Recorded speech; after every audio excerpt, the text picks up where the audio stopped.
Keith here. When I started making the first episode of, I had no experience doing podcast interviews, especially the technical side of things.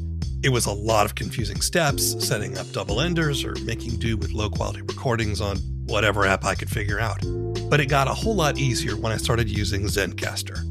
Made for podcasts, with Zencastr, it's so easy to do everything. You and your guests log in with a browser and record studio quality sound and up to 4K video, even with an unstable connection. And it's an all-in-one deal. You don't need a lot of different tools or services. With Zencastr, you can create your podcast all in one place and distribute it to Spotify, Apple, and other major platforms. If you've ever thought about making your own podcast, go to zencastr.com/pricing and use my code TFEO, and you'll get 30% off your first month of any Zencastr paid plan. I want you to have the same easy experience I do for all my podcasting and content needs. It's time to share your story on Zencastr. Hey, it's Keith. If you're a lover of audio drama like I am, you need to know about the Apollo app. Apollo is designed around audio drama, so finding your next story is easy. You can always listen through Apollo for free, but there's also the Apollo Plus subscription. With it, you get ad-free listening, exclusives, and other bonus content for over 40 shows. And 70% of the revenue on Apollo Plus goes to those creators. Join Apollo Plus through the Apollo Podcasts app or apollopods.com.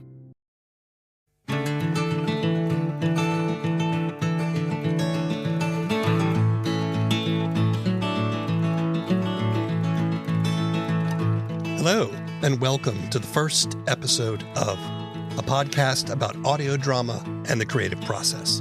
I'm W. Keith Timms, audio drama producer and podcaster. In this show, I listen to the first episode of an audio drama, then have a discussion with the creators about their show, their methods, struggles, and successes. Today, we're discussing the first episode of The Storage Papers.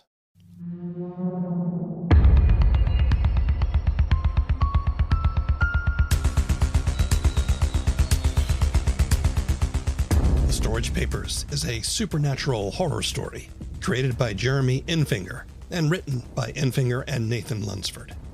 The premise of the show is that a fictionalized version of Jeremy won the contents of an abandoned storage unit at auction. Inside, he discovered a trove of extensive documentation of seemingly unexplainable events.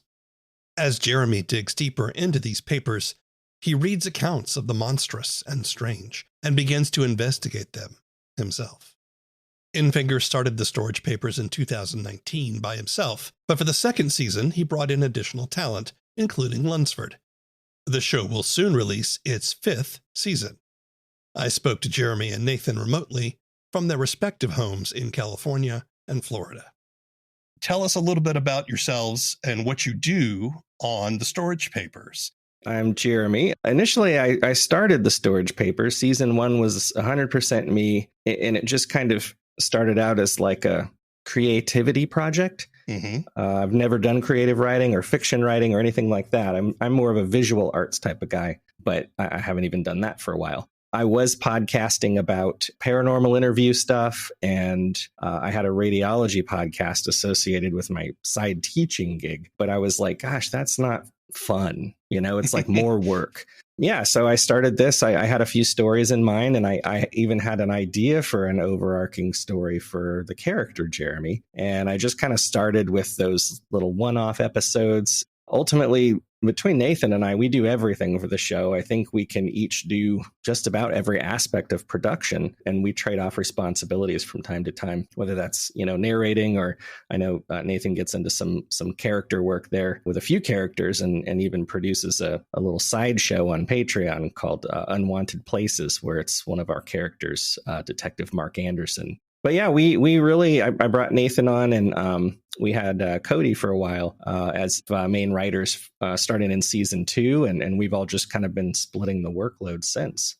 I am Nathan, and I mean, like Jeremy said, we kind of split all the different responsibilities, but the main things that I consistently do are, of course, the episode artwork, writing, and acting, and some of the producing, and then of course all the various like website stuff and all that. Jeremy, you said that you have never really done writing before, but you were a visual artist. Was that when you were younger? Yeah, all that was like high school and early college. I had a scholarship to go to art school right out of high school. And after my first class, I decided it wasn't for me because the instructor was like, no, you have to do this and you have to do it this way. And I was like, F off, dude. I don't want to do that. I realized pretty quickly that it was more of a, recreational and stress relief type of a thing. That said, I needed other plans. I initially wanted to be like a pilot, but I couldn't get into the military. That was my planned route. So I had a plan B of getting into radiology. And that's kind of where I started my adult career professionally. I've been teaching for, 20 years now. I've been a licensed radiologic technologist for about 25. Just had a thought that radiology is in some ways a visual art. It is. It's so it combines science and art quite a bit. Maybe that's why I like it. Were you like a horror fan or were you like a fiction fan from a young age and it kind of stuck with you? I think I just have a demented mind, like all the situations. I'm an only child, so maybe that's why. I don't know. Me too. They tell us that, we're a little odd. I think you also develop an imagination when you don't have a lot of people to talk to. My high school that I attended, I went all 4 years, but it was the 13th school I went to. So we moved around a lot. I found a lot of things to do, like, guitar and art. And I do a lot of things that were solo activities. So I think that just spurs the imagination, Yeah, I get that. Nathan, what's your artistic background? I've always been doing something arts related for as far back as I can remember. I attended clown school, took drama courses and art courses. When I went to college, I was majoring in graphic design, did that freelance for a while until I realized that generally working for clients kind of sucks when it's, especially when it's artistic related. So I kind of relate to Jeremy in that aspect. Like just all over the spectrum with arts, whether it was performance or visual, writing, any of that stuff. I've kind of just been all over the place since as soon as I could learn to write, really. You do voice acting. You've appeared on not only on the Storage Papers, but on other shows around the indie audio drama field. Do you have any acting background? I've taken courses like through most of my lower education in drama and been involved in indie video productions and stuff like that. But nothing like I don't have like a degree in theater or anything like that. How did you get into audio drama? This is something that I sometimes forget. Back in the early days of Welcome to Night Vale, I had a friend mention it to me and I gave it a listen. And for some reason or another, this is almost heresy to say, I know, but it just didn't vibe with me. You're allowed. There are things I like about it, but yeah. And then I didn't listen to anything else for a long while, probably partly because there wasn't a whole lot else that was being made, certainly not to the same degree it's being made today. And then somewhere I ended up listening to Rabbits, and I've always enjoyed, those puzzles, ARGs. From there, I think that's the point where I probably got on Reddit at that point, and I was like, all right, what else is out there? I'd had ideas for stories and things, and I'd even had stories that I had been working on. And at some point I was like, you know what, this would probably work pretty well as an audio drama. Let me start working on that angle. How did the two of you meet? Towards the end of season 1, I knew I wanted to continue the show. And what I was looking for initially was like, one-off stories. I was hoping to open it up to other writers to just present stories and I could narrate them on the show. And I thought, well, shoot, there's people out there that are, doing a lot of these series. I want to make the show longer. I want to have more content. I need help. So I put a little post out on Reddit just asking to see who was interested. And I think we got, 5 or 6 people that actually submitted stories. Out of those 5, Nathan and Cody initially had expressed interest in kind of doing something a little more long term. And, we seemed to work well together. So I guess it was in the cards after that. Nathan, what attracted you to this project? Well, a couple things. So at the time, I was actually actively looking for a few different projects to contribute to in some way, mainly because I was actually working on a story that I eventually wanted to produce as my own audio drama, and I wanted to get more involved in the community. I'd actually seen him posting about the storage papers before, and it had been on my backlog of things to listen to. Horror is something I've always been very interested in. It's a fascinating genre. It puts people in extreme situations where you really, in a lot of ways, you end up cutting down to the very heart of who a person is. There's the opportunity to explore that within horror in ways that you don't often get to in other genres. Plus, it's a very flexible genre at play as well, with lots of different subgenres. So when I saw him posting, I was like, hey, this is something that would be really fun to be part of. Yeah. I want to take a quick side note and talk about the Phonic Fiction Fest, which, Nathan, you were one of the co-organizers for. Do you want to briefly talk about what the Phonic Fiction Fest is and whether we'll see that happen again?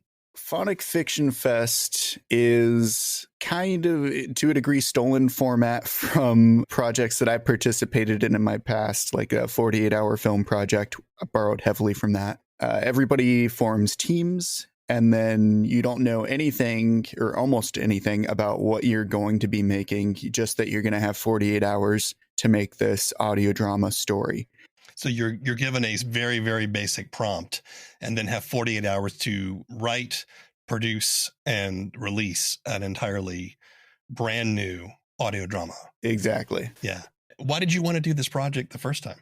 It was kind of a in passing thing. I was talking to Cole Weavers from the Town Whispers and Tiny Terrors, and he was mentioning how it's kind of a shame that there isn't any festival like that, like there is for, like Game Jam for the gaming community and a few different ones for video production. I was like, you know what?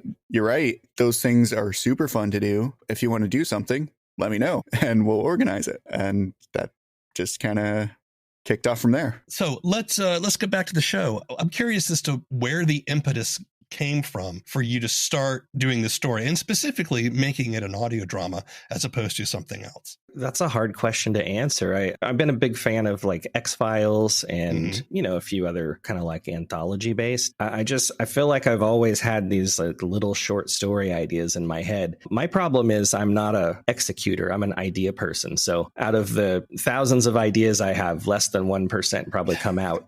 And at that point, I was looking around. I hadn't done any podcasts for quite a while, a couple of years, and I was just missing it. I thought, well, I want to go a different direction than something work related. Why don't I just start documenting all these stories? So I wrote a few down and I thought, 3,000 word stories, it doesn't take that long to write. So I wrote a handful of them and I thought, I'm going to put season 1 out, which was like, what was it, Nathan, 11 episodes or something like that. It was really short. And they were all kind of individually based, but they had roots for story later on. And I thought, if I'm not into this, I just won't continue, but I want to try it. You know? It turned out I really enjoyed it. And then once I got more people involved and it got some exposure at the end of season 1, it was actually getting some decent downloads as those go. I never expected to hit a certain number. I just wanted to do it as a creative project. Whether it was being downloaded or not, I was going to do X number of episodes at least and see how I felt.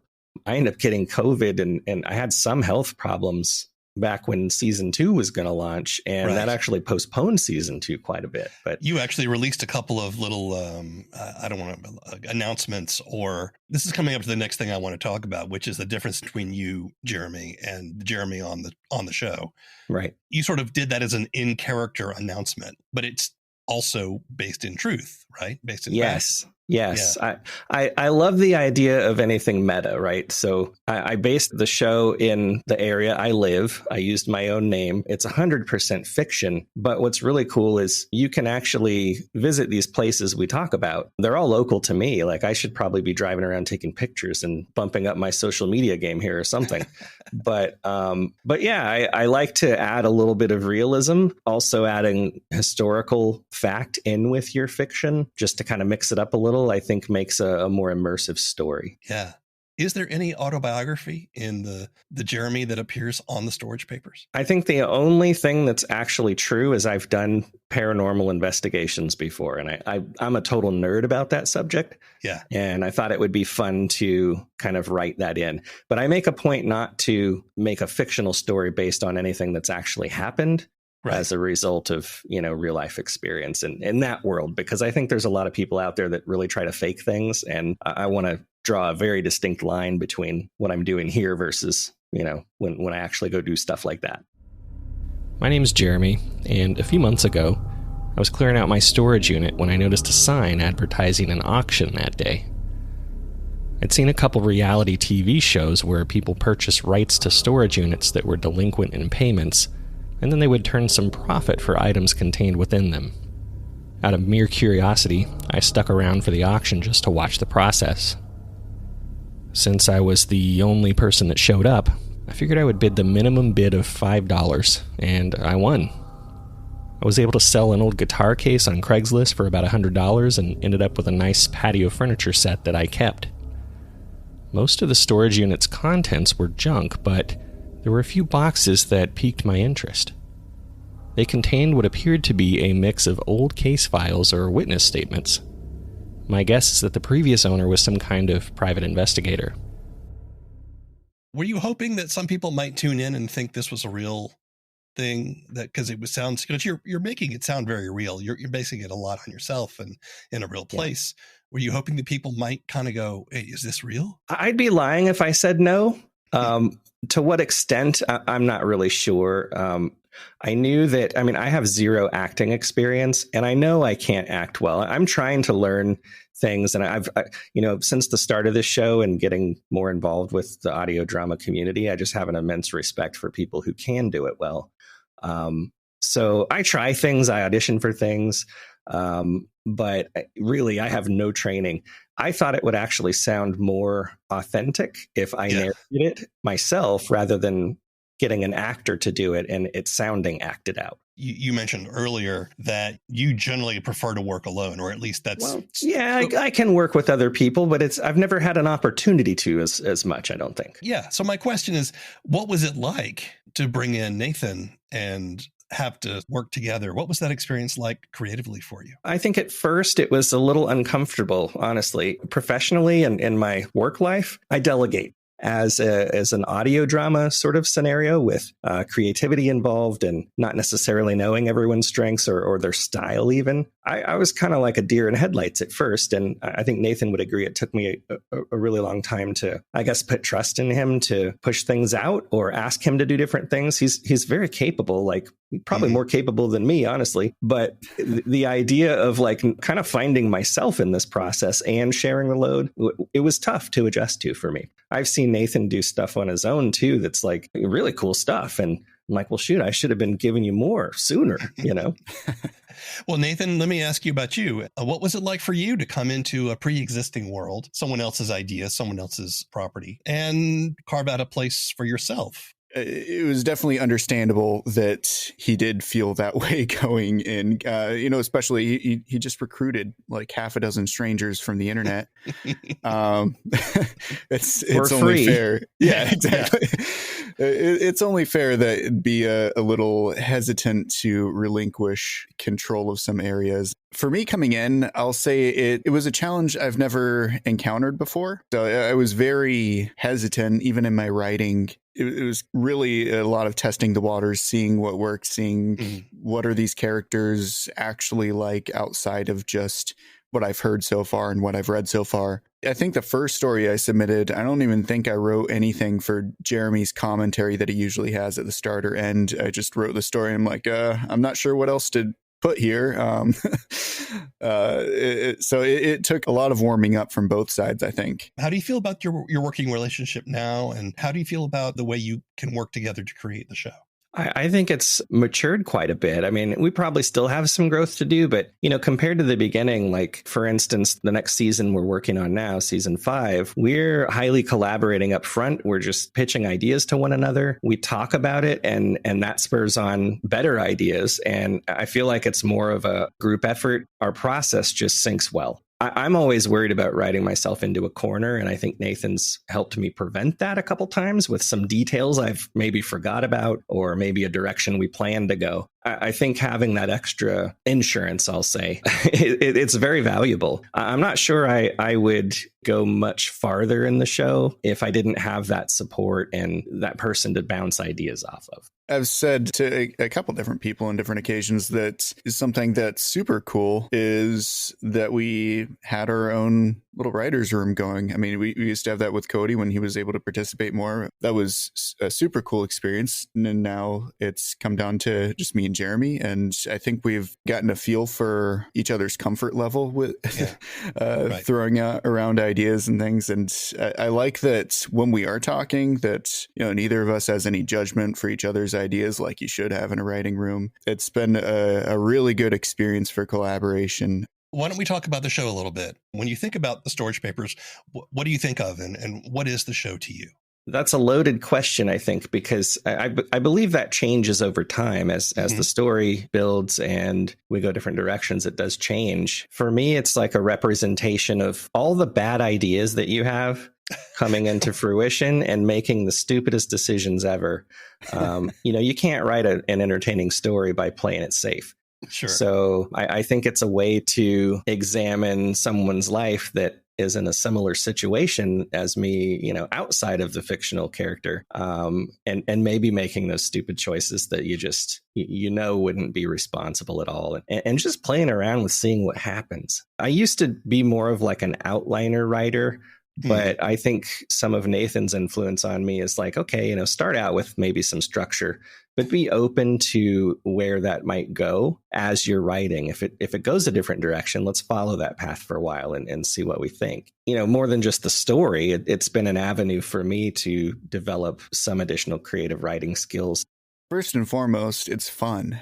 Even though it's dark, I wouldn't say it's like super deep most of the time. It has its moments, but more than anything, I think it's just fun.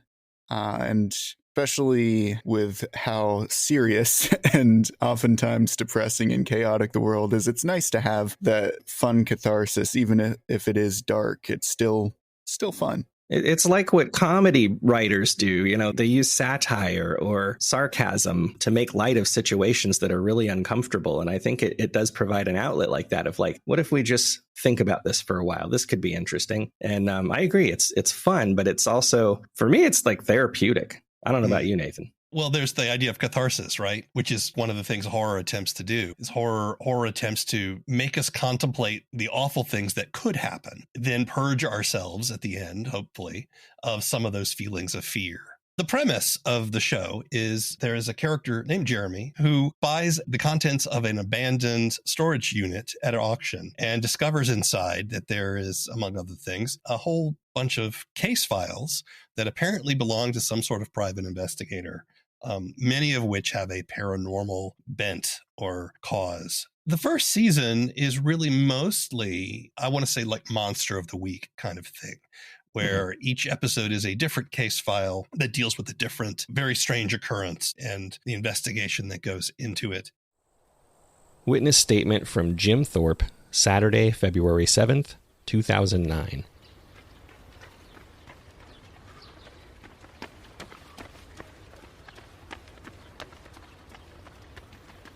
Earlier this evening, I went for my routine jog.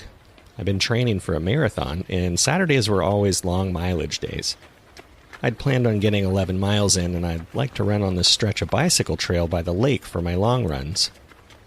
There's plenty of tree cover for shade, and around evening time, there doesn't really seem to be too many other people around. It's peaceful. They'd also just paved the trail so I could make decent time as opposed to running on gravel and dirt, and adding a little bit of my favorite music really helps the old stress management. Anyways, I was about 5 miles in on the trail. I know this because I could see the mile marker just ahead. I was planning on passing it and running another 4 minutes before turning around. I've been trying to keep an 8-minute mile pace during my training. But just before I reached that 5-mile marker, I thought I heard something like a moan or a scream coming from the woods opposite the lake.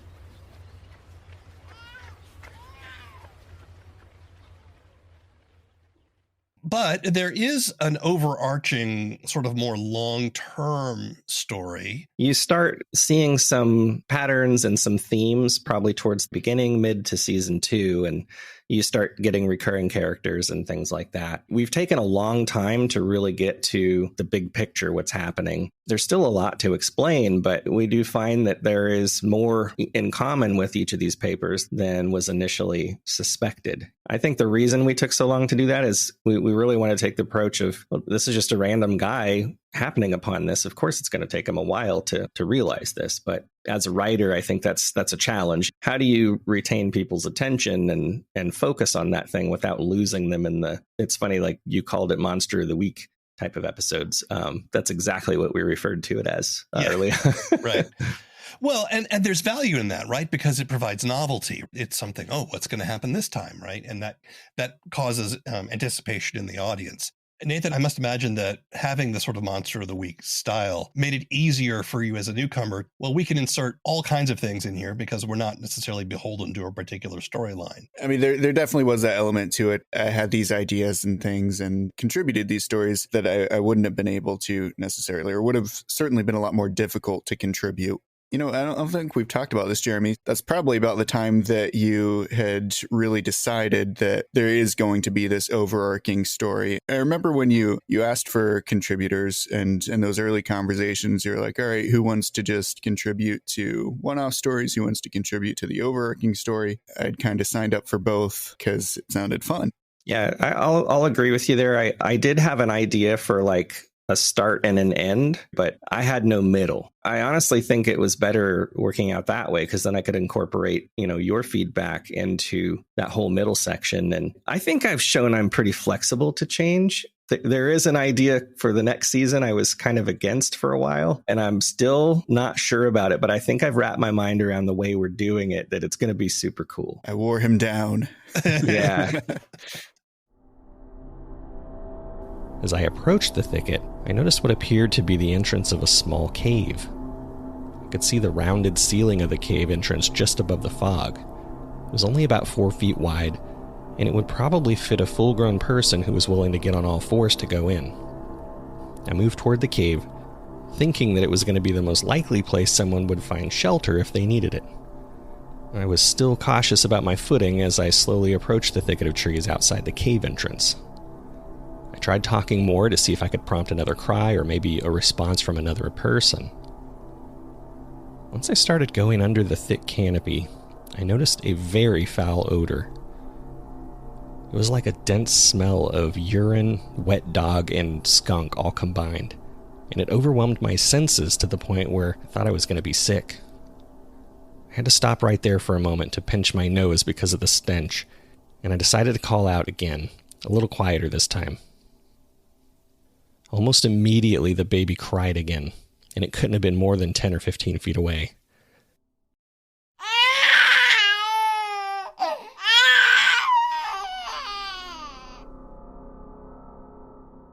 What is it that makes a good storage paper story? I guess just the idea that there are very strange things going on around you all the time. You think about people who have like a ghost sighting. It's probably more people than you realize. Obviously, stories that aren't ghost related necessarily, but have all these clandestine organizations around you and people that have goals that just don't align with yours, but they intertwine so close to your life. I think having that kind of involvement that's tangible in such close reach without most people being aware. And whatever that creepy story ends up being, I think is just a fun part of it. But yeah, just becoming aware of it and being like, oh my gosh, there's a whole other world that exists here that I didn't know that I'm in. I don't know. To me, that's fascinating. The first episode is actually a pretty good example of that. Baby Cries is the first episode in which a jogger has an encounter with a monster of some sort who imitates a crying baby in order to lure prey. He was just jogging past, heard the cry, and suddenly he's face to face with this terrible monster. Nathan, what makes a good storage paper story for you? I'm not sure if I can hone it down to one exact thing. I'll say first and foremost, just one word: unsettling. I think that's a key thing. Some of the stories that have excited me the most to write are ones that are actually based on certain dreams that I've had. Is it feels almost weird and hokey to say that, but I have exploding head syndrome. For those who don't know, it means that I will wake up hearing audible sounds that my brain is making that don't actually exist. Okay, I didn't know that was a thing. I didn't know it was a thing either. I mentioned a few of these dreams as ideas for stories I was going to write. And as I was describing, how it affected me, Cody actually told me, he's like, hey, that sounds like you might have exploding head syndrome. In the moment, it's terrifying. But, after the moment of waking up in terror, I'm like, okay, I need to remember this. This could make for a good story. What do you struggle with? I could turn this into a therapy session, but I won't do that. I think keeping a schedule has been the toughest thing because, everybody's busy. Everybody has real paying jobs that actually pay your bills. Keeping up with that production schedule and trying to fit little times in to record and to edit and just do all the steps. I think compared to other podcasts that were not audio dramas, this is 10 times the work. It goes back to my control thing. I want to be able to say exactly when it comes out and how it turns out and all that. So thank goodness Nathan's out there, because I struggle also with social media. I don't like it. Yeah. I despise it. I get on there and give the bare minimum. And I do enjoy talking to our community, our fans, on Discord and Patreon, but I'm not there as much as I'd like to be. So I think that's the other thing I struggle with. Two big things right there. Nathan, what do you struggle with? Well, Jeremy stole my answer. Time is the hardest thing. It takes a ton of time to produce an audio drama. And I think, if we both weren't working on this, I don't think either one of us could do this thing single-handedly with any sort of reasonable timetable. I know the grass is always greener and such, but it is very hard to not be envious of those who can do this full time and just, produce and create, even though, of course, that comes with strings when something becomes your actual job. It's a nice thing to wish for. How do you measure success? I think a lot of people fall into the trap of measuring success by downloads. Sure. While it's something that should definitely be looked at, I honestly, at this point in the show, we maybe got a couple seasons left in the story. I just want to finish it. Success is continuing to write a great story and, keeping our commitments of putting it out there in a consistent way and just finishing it. I'm going to feel great when the story's done because I have other things I want to work on in my time, but I think I'll feel really accomplished just to get through it. I don't think success is a static thing. It's not something you can hold in your hand. Success to me means that you are continuing to enjoy what you do. You're continuing to learn. So long as those two things are happening, then I consider that successful. I was about to call out again when some motion drew my attention from deep within the cave. It sounded like an animal charging me, and there was a low grunting noise that accompanied each stride.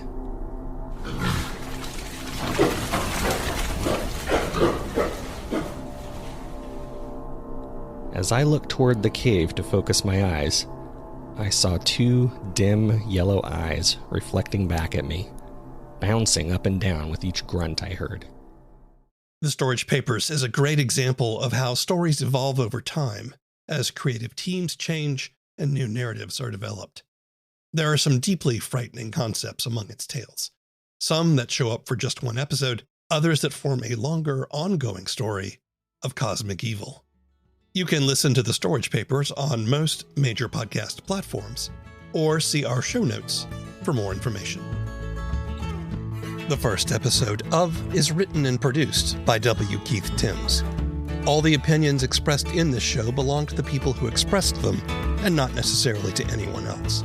The theme song is Mockingbird by David Mumford.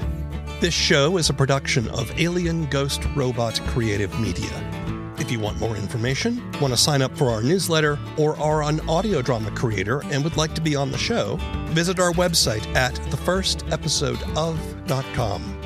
We're happy to be a part of the Audio Drama Lab, a Discord-based resource for audio drama development and networking. Check it out at audiodramalab.com. Keep telling stories. It's the only way we're going to get out of this mess.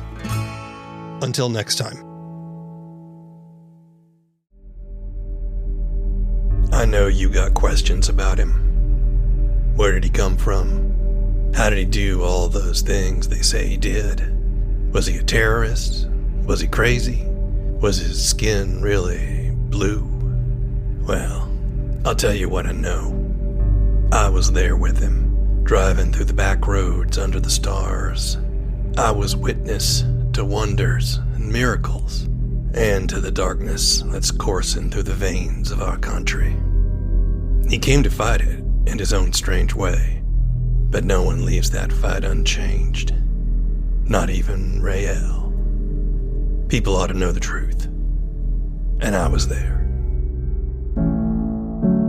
The Book of Constellations is a down-to-earth sci-fi road trip. It's audio fiction, and you can find episodes at bookofconstellations.com or wherever you get your podcasts.